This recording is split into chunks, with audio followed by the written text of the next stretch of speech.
Sports Betting Network.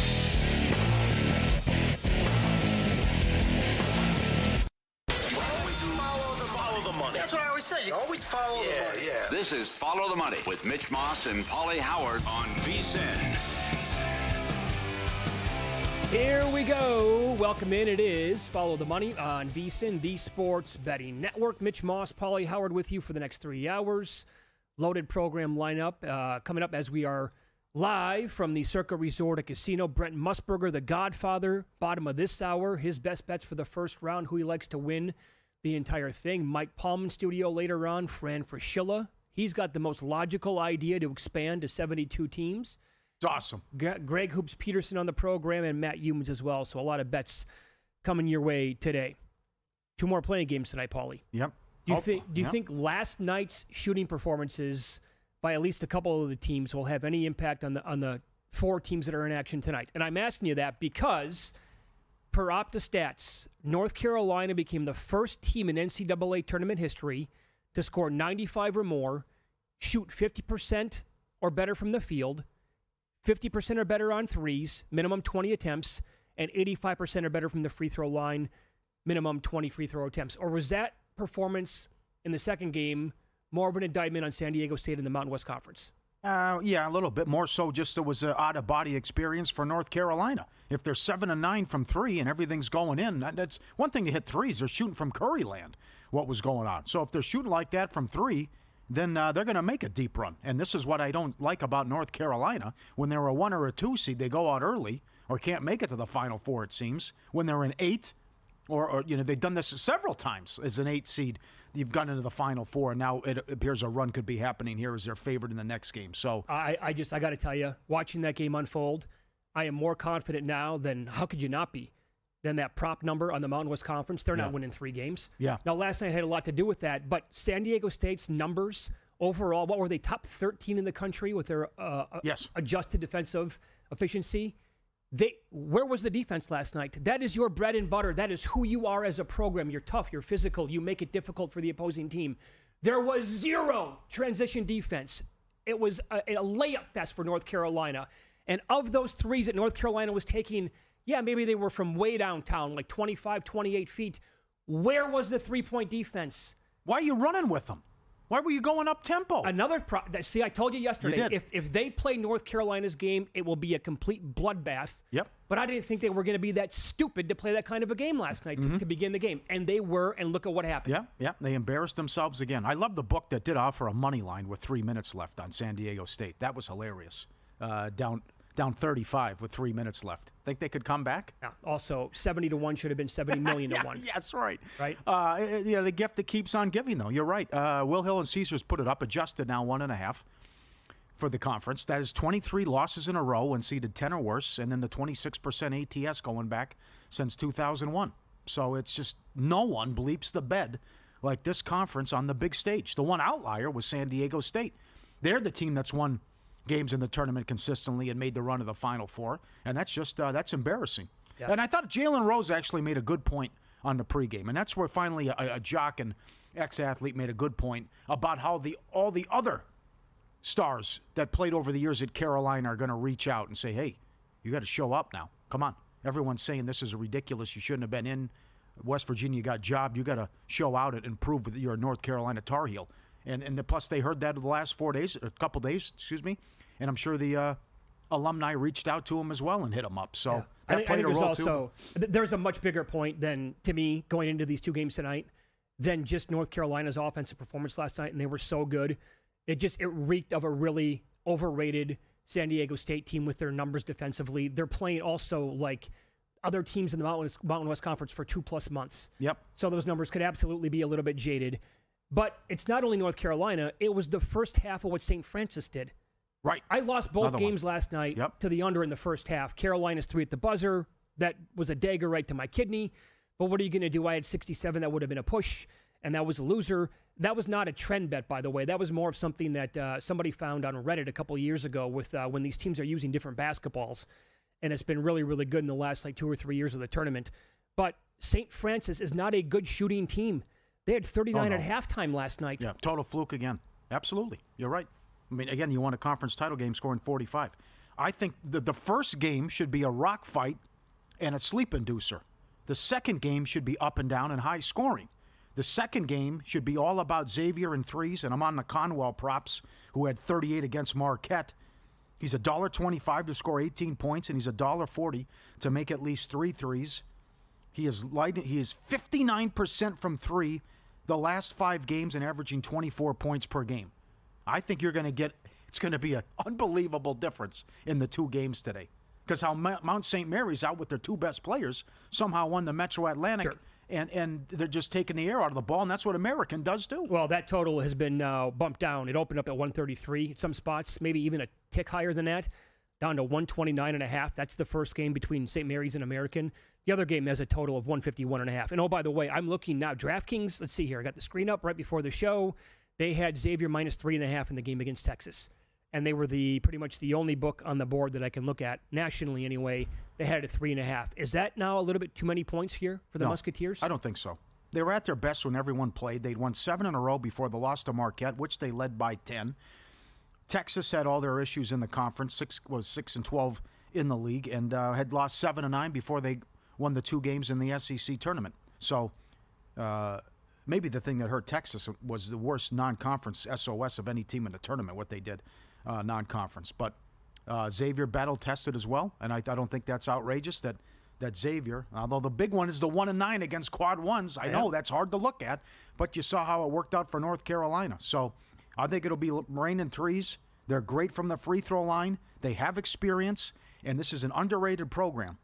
They always deliver, unlike the Mountain West. 5 straight tournament appearances, and they won a game. When they make it 5 in a row. They win a game, at least a game. I mean, you go back good 25 years. Xavier's made the Sweet 16 a handful of times. Yeah.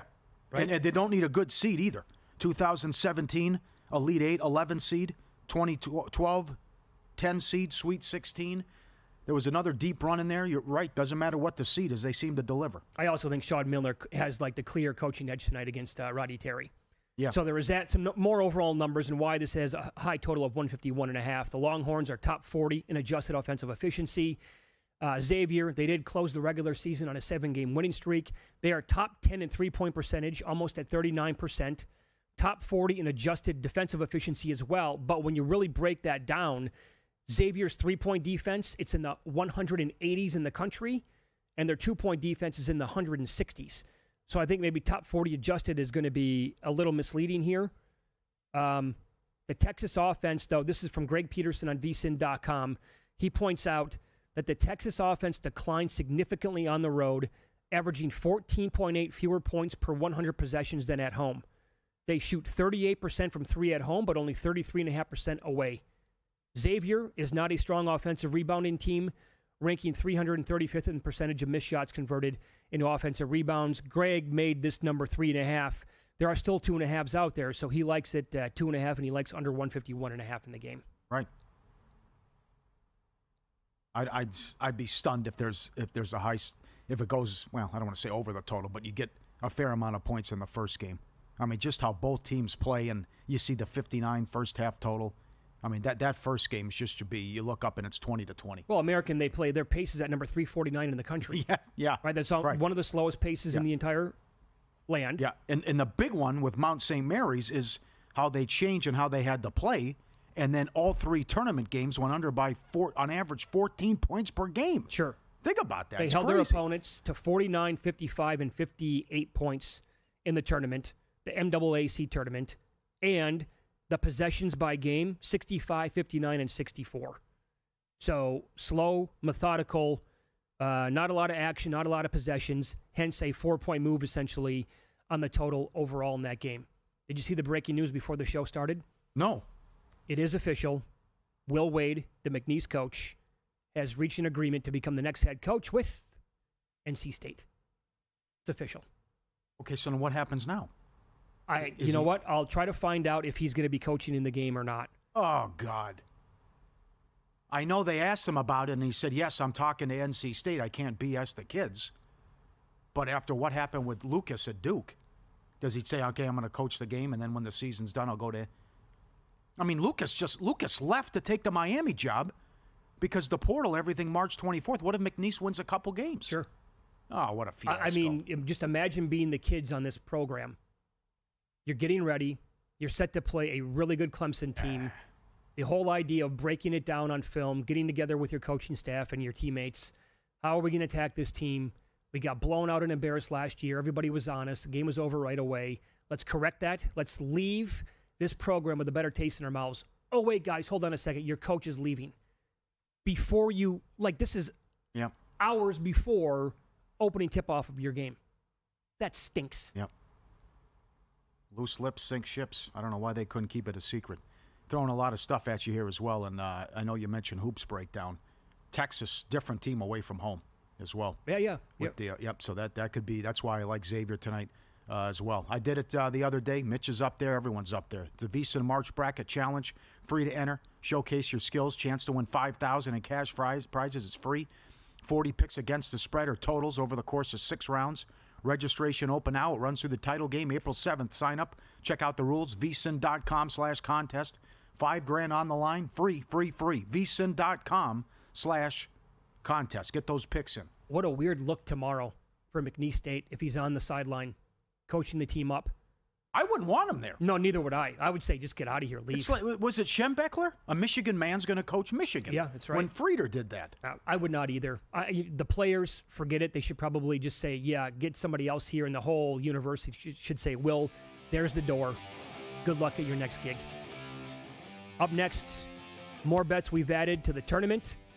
Not only have I never bet this in my entire life, I have never once even considered betting it. Always a first time for everything. Had to do it based on the numbers. I'll tell you what it was next here.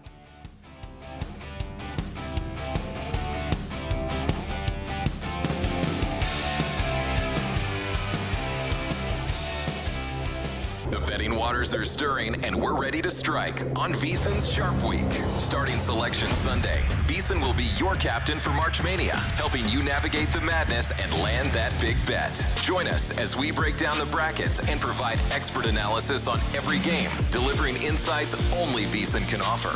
We've stocked the ship with our March Mania betting guide, giving you everything you need to chart a winning course through the biggest betting tournament of the year. Dive headfirst into the free VSiN March Bracket Challenge. Sink or swim for a chance to win up to $5,000 by picking team sides or totals. We're doing it all. Special coverage throughout the tournament, best bets from hosts and handicappers, and a chance for you to win big. Set sail with VSiN, the sports betting network. Head to VSiN.com/subscribe to join us for just $9.99 for the first 30 days. And don't miss Sharp Week, where you're going to need a bigger bet. That's VSIN.com/subscribe. On the next Money Moves, Keith Irizarry joins me, Stormy Bonantoni, as we kick off the official start of the Big Dance. Ryan McIntyre of the College Experience will help us break down all the biggest matchups in round 1 of the tournament. Plus, Brace Remington will give us the vibe report all around Circa from Stadium Swim as well as the world's largest sportsbook. It's all happening starting at noon Eastern, 9 a.m. Pacific, right here on VSiN, the Sports Betting Network.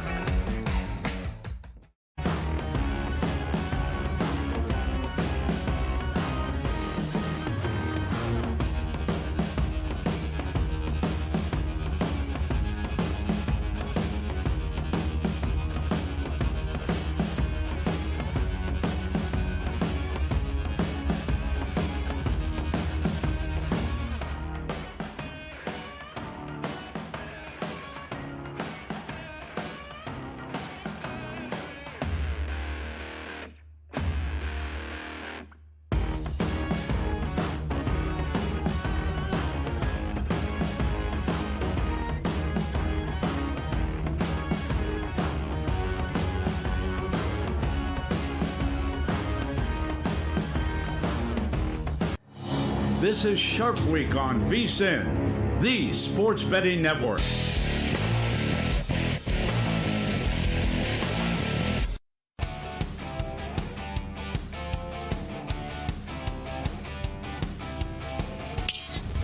This is Follow the Money on VSiN. We just talked about this to begin the show. The breaking news not that long ago here this afternoon. Will Wade, head coach at McNeese State. Well, the former head coach at McNeese State. By the way, his alma mater is Clemson. I forgot about They that. play. So this is the eve of playing that game in the first round. Yeah. He has bailed. He's taken the NC State job. Some reports are saying he was, getting ready to coach the team. I love this response to one of the college basketball writers who put this out there on Twitter or X. Somebody said, here's your playbook for a college basketball coach. You commit NCAA violations at a prominent program. You lose your job. You then take another job at a small school for about a year or two. You get hired after success there at another prominent program. Act like nothing happened. Rinse and repeat. Sounds about right. That's well said. Absolutely. God. All right, so here are some of the bets that I've added for the tournament. I'll repeat this for people who maybe missed the show on Monday, always a new audience. When you go to the Ken Pom numbers and look at the net rating, right, offensively and defensively and then overall, this year's number 4 seeds all have a current net rating of 35 or higher. That's unheard of in the Ken Pom era for all 4 teams to be that high. In fact, Houston has a net rating of 35.44. They're third. Auburn is 35.05. If you look at those two numbers, only a very select amount of teams going back several years are higher than those two teams. And Florida and Duke are higher than both of them. UConn last year at the end of the season, their net rating was 36.43. That's after they clobbered everybody in the tournament. The year before that and 2022, nobody qualified. In 2021, Gonzaga was undefeated. They were 36+. Baylor was about 34 with a net rating. That was, again, after the tournament. But you go back in history, the last time we had this many teams that were this good or in this neighborhood, it was 2015, Kentucky, Wisconsin, Duke, Arizona. 3 of those teams made the Final Four, and their net rating was plus 32.36 or higher. I have never bet this in my entire life. I've never even considered it. I bet all 4 number 1 seeds to make the Final Four. Wow. Ooh. Now, that's pizza money. Best number I could find was 15-1. A bigger bet was over 2.5 Final Four. Over 2.5 number 1 seeds make the Final Four at plus 230. I think we might be looking at a tournament here where the top teams are, you have that tier, and then maybe a team like Tennessee, and then there's like everybody else. There might be some clear separation in this year's tournament. I remember the only time we've ever had 4 number 1 seeds, back in 2008, Kansas beat Memphis in overtime. That year, it was like Dick Vitale, Jay Billis, I think maybe one other person on ESPN. When the brackets came out on Selection Sunday, they said all 4 ones are making the Final Four. I'm like, come on, guys, you can't. There's no way you can predict that. Don't say that. I was wrong. They were right. It happened for the only time ever that year. This is not even like a handicap of the bracket. It's just how good their numbers overall happen to be this year. I hope you're right. It's funny you bring that up. At Will Hill Caesars, I bet what round will the first 1 seed lose? I bet Sweet 16 plus 250. You can bet, whatever the round you think it is. Yeah. Because I think there could be some difficult games there. And weird stuff happens. So you're concerned about Maryland? Maybe Florida stubs their toe there. I think A&M can beat Auburn. Duke figures to have a doable path. I mean, your toughest opponent would be Oregon, I guess. I don't know how you power rate Arizona, but you take your pick there. Houston has a good draw, but I decided, strange things happen, and I went with that, and that's available for every single round that they offer that. Yeah. Now, the best number I could find on all 4 number 1 seeds to make the Sweet 16 was plus 110. Mm-hmm. Again, last year that was plus 160. Again, that'll tell you the difference, I think, at the very top with these 1 seeds compared to maybe last year, although all 4 1 seeds did make the Sweet 16 a year ago. And I also bet tournament wins by 1 seeds over 13.5. It was minus 102 here at Circa. I laid that number. So I am like all in on the 1 seeds to make deep runs this year. There you go. I added Mountain West under 1.5 wins for the tournament, plus money. West Coast Conference, 2.5. It's only 2.5 I saw at Will Hill, under minus 220. That is a big ask. For them to go over, Gonzaga's going to have to beat Houston, or St. Mary's makes a run.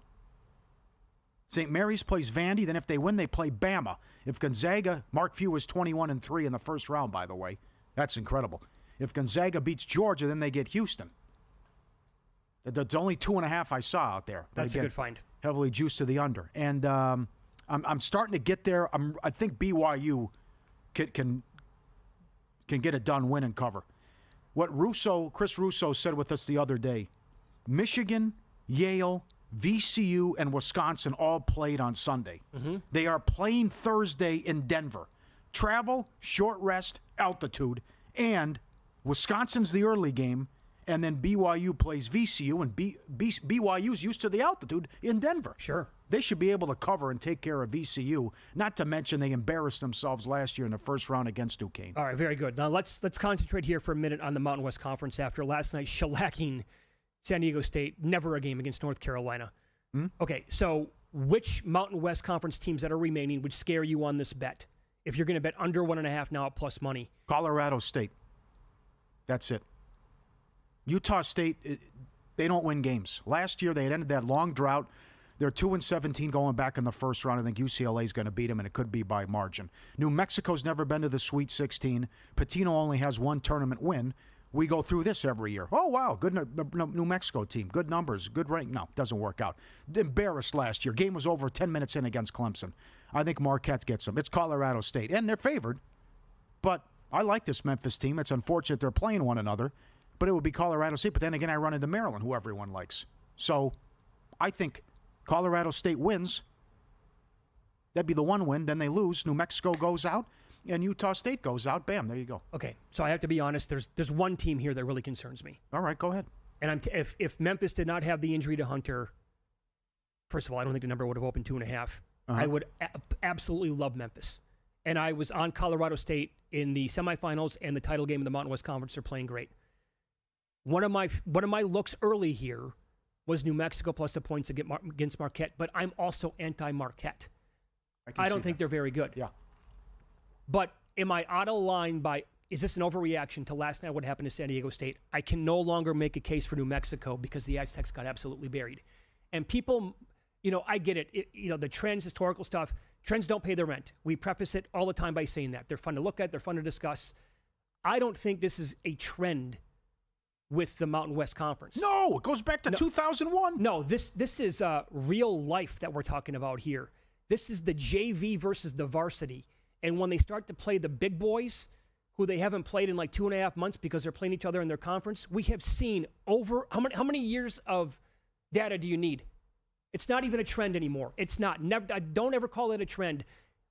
They get pounded unmercifully during March Madness. So I am completely off New Mexico. And if that's an overreaction to you, that's fine. I can't get there. 23 losses in a row as a 10-seed or worse, 26% ATS as a dog since 2001, and as an 8-seed or worse, 17% ATS since 2003. And a lot of these, they're good seeds. This isn't like the Big South or the Patriot where you're a 14 or a 15. We've seen it all. 3 seeds go out, 5 seeds, favored, 7 seeds. Blowout. Much like last night. What's the numbers if you don't have the San Diego State runs? Then what are the numbers?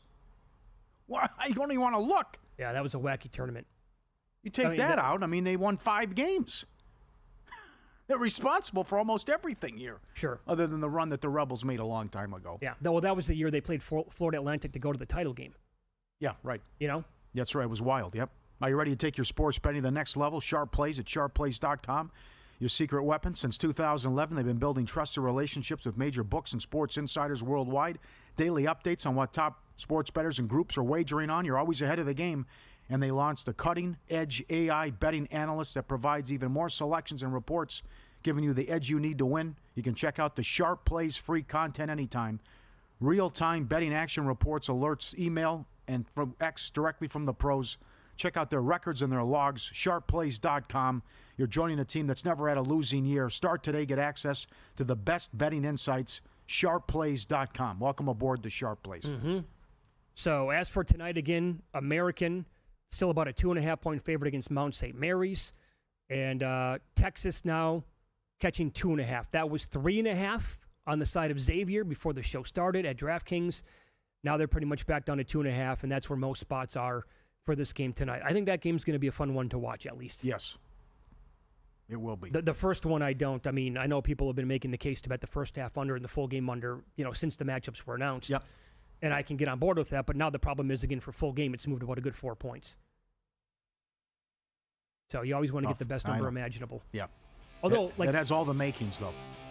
I mean, couldn't it still be high drama? Last night was high drama. Right. What are they doing? I don't It's know. like a Hail Mary, and they misjudged it. Yep. They didn't think he could throw it that far. Almost a buzzer beater. Yeah. The Godfather, Brent Musburger, on the program up next. We'll get his best bets for the first round and the team he's picking to win it all.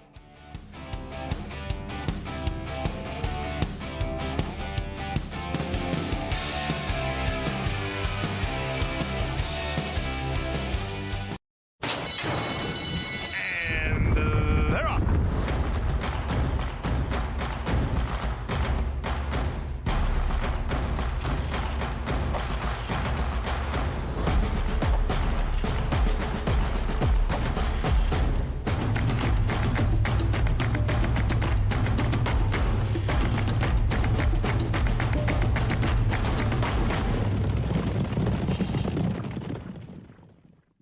Sports bettors, this is your chance. VSiN is bringing you an unbeatable deal. Get a VSiN Pro subscription for only $9.99 for your first 30 days. That's over 65% off the usual monthly price. With VSiN Pro, you get access to exclusive insights, expert picks, and in-depth analysis that break down the odds in real time. Plus, you'll wake up to daily picks in your inbox, all for just $9.99. But hurry, this offer won't last long. Go to VSiN.com/subscribe and join us on the Sports Betting Network.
This is Sharp Week on VSiN, the Sports Betting Network.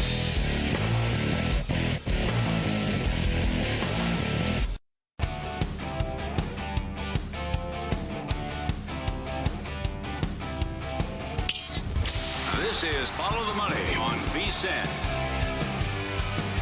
Welcome back. We are live in downtown Las Vegas, Circa Resort and Casino, your spot here for Sharp Week. As we head out now to the Progressive Guest Line, nobody I'd rather talk to this week than the Godfather himself, Brent Musburger, joins the program now. Good afternoon, sir. Pleasure as always. How you been? Oh, I've been great, Mitch. And what a great week. What a great time of year. I got up early this morning and lost a bet. I thought the Cubs would get even in Tokyo, but nope, Shohei Ohtani took me deep, and I lost on my Cubbies today. So I'm going to get it all back, though, with March Madness swinging full scale tomorrow. I'm going to get it all back. Pretty impressive here by the Dodgers to win by multiple runs in both games, and no Mookie Betts and no Freddie Freeman. It was unbelievable how deep that roster is, and how, we all know how much money they're paying. And I I happen to agree with some of the owners around the league. I wish baseball would go to a salary cap. But I'm a former Dodger season ticket holder. I had nothing against this team, and I had them last year to win the World Series. So this is not anti-Dodger on my part. I want everybody to understand that. But I like the salary cap that the NFL uses. I think it equalizes it a little bit going forward. But we'll see. But listen, the new Dodger Japanese pitcher, Sasaki, I think you pronounce his name, he's got great stuff. He was so nervous, and Ohtani would calm him down when he came into the dugout. I think he went about 4 innings for them. And the Dodgers are loaded. I mean, they win without the 2 superstars you mentioned, you know, so they're going to be tough to beat. Okay, so when you were watching Selection Sunday up in the great state of Montana, was there a path for a team that you really like to come out, combined with how they're playing down the stretch to win the entire thing? Well, going into Selection Sunday, I had already decided I was going to take the Florida Gators, and I'm not coming off of them. And I know that you like them, but Mitch, they're in a tough draw. I was hoping that they would not draw St. John's. Me too. Okay, as the number 2 seed. That's one team I don't want to see. Rick Pitino's experience and the way that team plays defense, if Florida and St. John's get to a regional final, it is going to be a dogfight. Now, the difference for the Gators, they got more offense than St. John's, and they also have some depth on that team. And, they're battle-tested because, as Paulie knows, loving the Crimson Tide of Alabama, I mean, there's no conference that I've ever been around that's any deeper than the SEC has been this year. I mean, it is just unbelievable. Is there an upset or a big guy you think that can go down early, a mid-major that you think can spring an upset? Well, there's a couple, and I'm glad you brought that up because people are, doing the brackets right now, and they should remember always to get a double-digit seed into the Sweet 16. Okay, mm-hmm. I looked at this, and it has happened all but 2 years since we did the Final Four in '85. Okay. Only in 95 and 2007 has at least one double-digit seed not reached the Sweet 16. That's an unbelievable stat. Now, it became quite easy for all of us last night. North Carolina is now an 11 seed, okay? And all you have to do is punch them through Ole Miss, okay? They'll play them first. And then if form holds, Iowa State would beat Lipscomb, and you can punch that double-digit seed, the Tar Heels, all the way into the Sweet 16, okay? So I took the easy route out. What I do is I do only one bracket, ESPN, and I can change it right up until tomorrow on Thursday early in the morning. And so that's what I did. I punched North Carolina through. I think the media really inspired the Tar Heels, and I think a lot of the critics forgot that when they played Duke at the ACC tournament, they were down 24 points in the second half. I know because I had Duke in that game. I figured they would replace Flagg, and then here came the Tar Heels. That game should have wound up in overtime. I don't happen to like the rule that was used. I don't think a lane violation should be called until it's a missed free throw, and then you give the other team the ball. I don't think it has anything to do with the kid making the free throw. But anyway, that's just my complaint about a rule. But the Tar Heels last night, if you go look at that tape again for the first couple of minutes, they turned the ball over repeatedly, and then they settled down, and it was game, set, and match, and they won by 27 points. And obviously they belong in the field of 68. I mean, you can't make that argument against them now. Are you surprised all the love and the betting handle on Duke? Well, I am a little bit surprised because at my last check nationally, Duke is receiving more backing than UConn did a year ago. I like Duke, okay, but a sprained ankle is a sprained ankle, okay? And I want to see what Flagg's going to look like, when he takes the floor and plays. I mean, sometimes a sprained ankle can be very tricky. Now, I don't think they'll have any trouble with the winner of tonight's 16 game.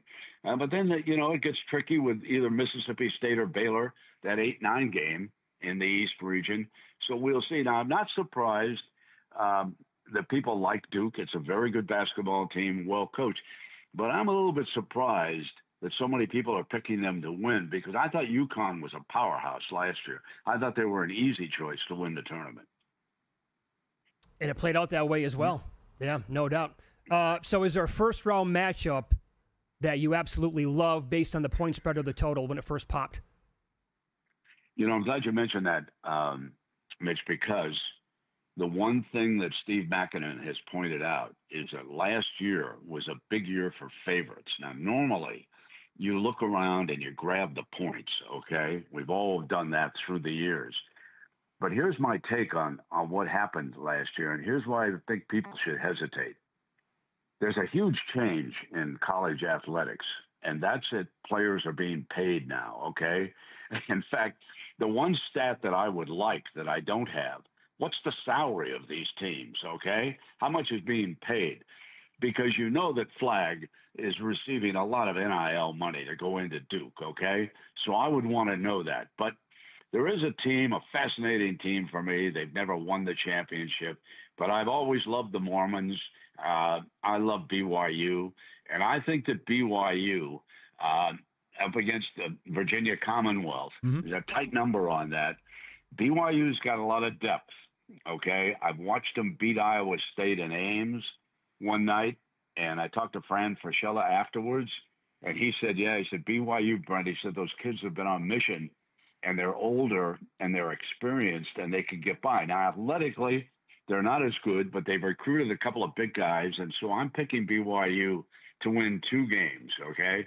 I think they can upset Wisconsin in the round of 32. So, but I want to warn everybody about what Steve pointed out about the favorites a year ago, and I do think it has something to do with the money that is now being paid to kids. I think we don't have enough years under our belt with the NIL, but I think we should all watch it carefully, because there's no doubt that schools like Duke with a lot of money, Michigan with a lot of money, they're going to be in the running every year because the alumni groups are going to be behind them. 2 minutes left, Godfather. You were on TV Monday night. Celtic City on HBO. Best game you ever been a part of? Game 5, 78 final, Celtics Suns? Oh, it was unbelievable, Polly. I tell you what, an official being charged on the floor by the fan. Here's the thing I always point out to people. It was on a Friday night in Boston, a 9:00 start, okay? That's the worst time to have a game in Boston because the pubs fill up. Everybody's been paid. They cash their checks. They're in there at 6:00. They were ready to go. They met the car that brought us to the old Boston Garden. They were throwing things at us. And we needed a police escort just to get inside because the rascal himself, Red Auerbach, had convinced Will McDonough in the Boston Globe that we had been very, very pro-Phoenix. And, finally, Polly, I said after Red apologized, he said, I was just trying to fire up the fan. But I said, you know what, Red? I was pulling for Phoenix because I get paid by the game. And I turned around and walked out. You know what I mean? It's a great line. Yeah. Triple overtime, the attacking official. They came after you and Rick Barry. That game had it all. Oh, yeah. Oh, incredible. It did have it all. And, the Celtics had run off the floor thinking, that they had won it, and they brought it back. Then Gar Hurd hit one off the rafters to knock it in. Oh, no. It wound up living forever. I mean, we certainly didn't know it after the game was over. And by the way, we went back down to Phoenix, and the Celtics closed them out. But, Polly, one of the things about the NBA it was much more physical back in, and I enjoyed that. I really did. I think the 3-point shot has taken away that contact down low that I enjoyed. I guess maybe I'm just an NFL guy at heart. You know what I mean? Yeah. I got you. Yep, sure. Brent, you're the best. Yes. Thanks for the time. Enjoy the games this weekend, okay? Great. Take care, guys. There you go. The Godfather, Brent Musburger on the Progressive Guest Line. 9:00 start on a Friday night. What could go wrong? Yeah, how? I never would have guessed anything like that. Yeah, they attacked the official because they thought they'd won the title. Or went up 3-2 rather, and they're going to come back out and finish. Oh, the Suns hit a shot at the buzzer. Now we're going to another overtime. Win some, lose some up next, and you hate to hear it when any pitcher says he needs a second opinion on his elbow after experiencing discomfort, especially one we have Cy Young bets on.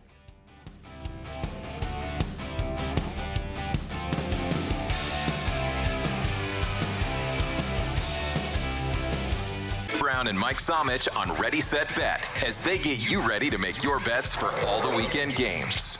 we're going to be at the end of this thing with money guns, or I'm just going to be like, begging people for change out on Fremont Street? It feels like the Twins and the Guardians have higher floors but lower ceilings. Don't miss out on crucial advice for live betting once the game starts, as well as looking ahead to the upcoming action. Tune in to Ready, Set, Bet, weekends at 1 p.m. Eastern on VSiN, the sports betting network.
This is Sharp Week on VSiN, the sports betting network.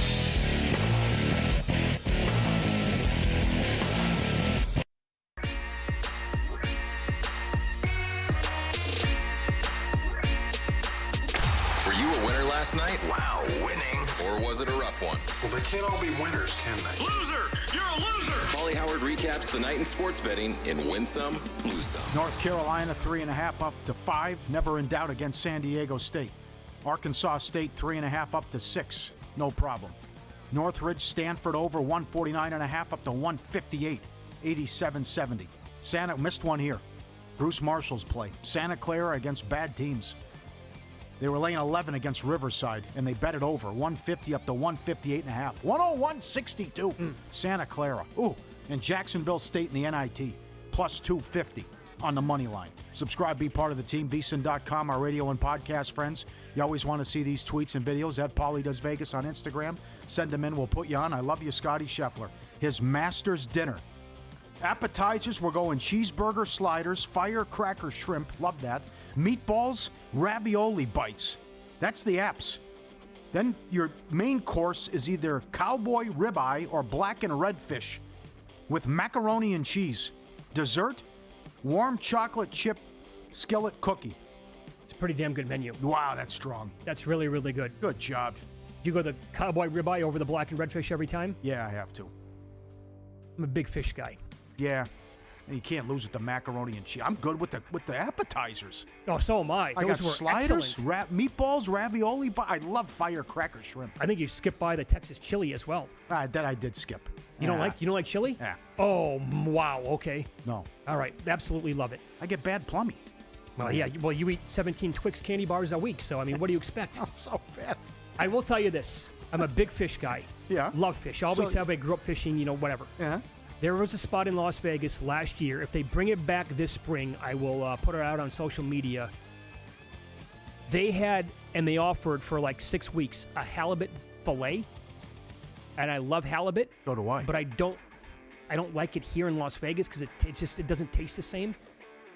That was a top 5 piece of fish I've ever had my entire life. A halibut fillet. It came out this big, but like that thick. And it could not have been any better. Interesting. That would be on my master's menu. I'm this close to like winning it too, by the way, the event. Okay, the top of the restaurant at the top of the Eiffel Tower has great halibut for what it's worth. Give me the dog videos. Look at the guy in the swing set here. Okay, this is great. He's the dog in the swing set, not a care in the world, and a big guy too. You are expecting a puppy, but they put him in there. He's just like a child. Piece of cake. Nothing to it, right? He's set for the whole day. Is this still big? Is this a big one with the zoomies? Did I just send this one in? Number 7? Yes. Okay. Now, all the way. Okay. He gets the zoomies in the around the house because of his favorite toy, and he's ready to go. But there's another one I saw too about there was a bully. A bully had the zoomies, and a big guy running around like that in the house. I'll play that one tomorrow. But that's good with the French Bulldog. Thanks for sending that in. Win some. The Detroit Lions, they get it. They have proposed eliminating the guaranteed home playoff game for division champs. You seed based on record. Good for them.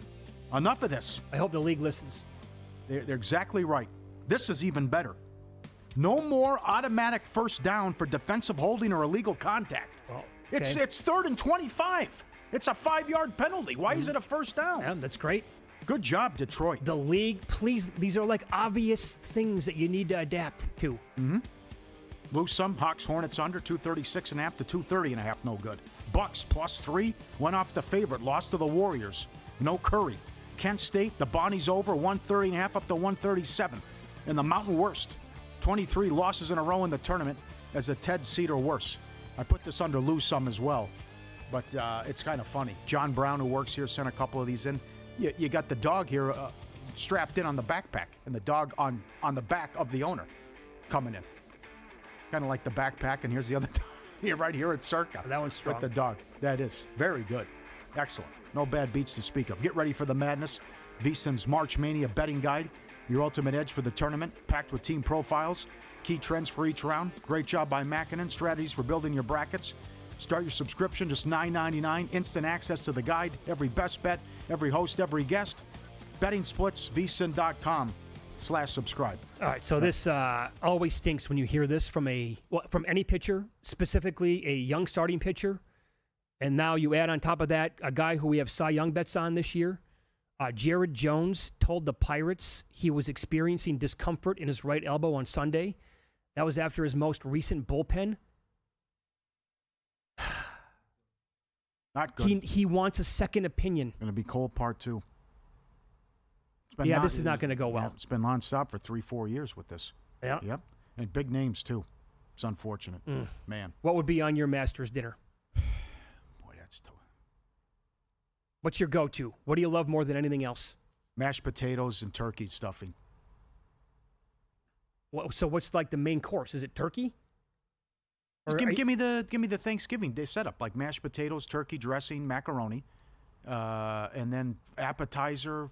I'm fine with what Scheffler said, but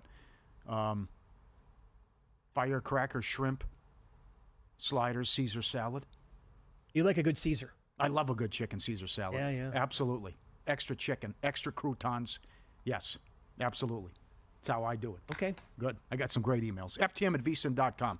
FTM@VSiN.com. Want to hear from you. Boy, this Calcutta thing really took off. Yeah, it did. I'll say I don't have to give out too much information. Scott, we broke a record this year. Someone went for $17,000 on Florida. 15 years doing this. 8 groups, 35 guys. I'm the auctioneer as well. And then was it Scott who said they're in every bar corner in Philadelphia? What he said? I think that was his name. About Calcutta's in Philly. Yeah, got it from there. Yep. Scott also sent in how much each team went for with the exact bracket, too. And it's Calcutta. It's just like fantasy football auction, but you're betting on a team here, but only one person takes it down. But how you based on – so like this is from Kurt. Let's go to Wisconsin. 40% of the pool to the team that wins it, 8% to a Final Four, 5% highest scoring team in a game, lowest scoring team, 5% lowest seed advancing, 5% highest seed that exits. I got a message last night. I'm not even going to name the region of the country. They said it's gone. The pool's been about $1 million before. Oh, no. Oh, yeah. You're kidding. Yeah. He did not know it was going to be that much, so he saw what the best teams were going for right away. $1 million? The total pool, yeah. Oh my God. He's like, well, I guess I was priced out of this one pretty quickly. Yeah. I'm in a bar in the middle of a farmland among the wind turbines south of Green Bay. Let's go back in 10 years. 150,000. 1 year we got up to 200. Mind you, this is a bar in the middle of nowhere. Many of the players are farmers, used car dealers, postal workers, and bar owners. Not suit and tie guys. Wife's not invited. It was interesting to see when egos and alcohol got involved in a bidding war when it came to the 1 seats. Duke 1 year went for 45,000. Incredible. And they also have stuff where you can play the numbers with the pools. Yeah, with farmers involved. Yeah. Right. Oh, okay. You also mentioned this as well. You practiced and you were ready with the first pitch, and you threw a strike. Right. This is from Irvine, New Jersey. I was at a Mets game 25 years ago. I had box seats. I was behind the dugout. Jerry Seinfeld was in front of me. Jerry threw out the first pitch. He said, I've never been so nervous in my whole life. I was afraid of making a fool of myself. Even Jerry wanted to do his best. Brian, in waste management, Tony Soprano. 2 years ago, I threw out the first pitch at a Red Sox game. I got 3 weeks' notice. I practiced every day. There was a rain delay. I had to throw from the grass before the dirt. Threw me off. I lobbed it in there. I didn't want to embarrass myself. I don't blame him. Yeah. Because if you're going to practice every single day from the actual 60-foot mark, and then, guys, you got to bump it up a bunch. You're like, okay, hold on a second here. That's going to throw me for a wrinkle. Yeah. One question today about Major League Baseball. As the Dodgers got it done again. By the way, they got it done on the run line, and they won by 2.5+ runs yet again, which was plus 190 here at Circa. Yep. Here's a prop that would be awesome, and maybe a way that you could try to make money on the Dodgers this year. What will be their longest streak of games played without winning by the run line this year? 4 games? Yeah, there's so much you can do. Longest losing streak. How many long winning streaks? I want to ask Mike Palm about this. What about martingaling the Dodgers on the run line? I'm not even kidding. They're doing this without... They might have a streak where it's going to get ugly. They might not cover the run line in 5-6 games. I can't see it. They're too good. But Sasaki wasn't even good. He walked five guys. He's super nervous. I mean, think about what he's in, how young he is, where the game's being played. Yamamoto, Sasaki, Glasnow, Snell. Give me a break. They're 8 deep in the rotation if they want to be. Yeah. May made the rotation. Going to be the 5th guy. It's just like... and Cubs are supposed to be good. Oh, well, they did this without Betts and Freeman. I'm pondering that idea. I'll kick that around with Mike Palm coming up next. He's going to join the program. So if you just bet the Dodgers on the run line, they lose, double up the next day. I know people hate the martingale system. They just might be unlike anything we've ever seen this year. I think they are. I think 115, 120's in play. I do. Yeah. The VP of Circa Resort and Casino, Mike Palm, studio. That question and March Madness, where are they seeing the sharp action?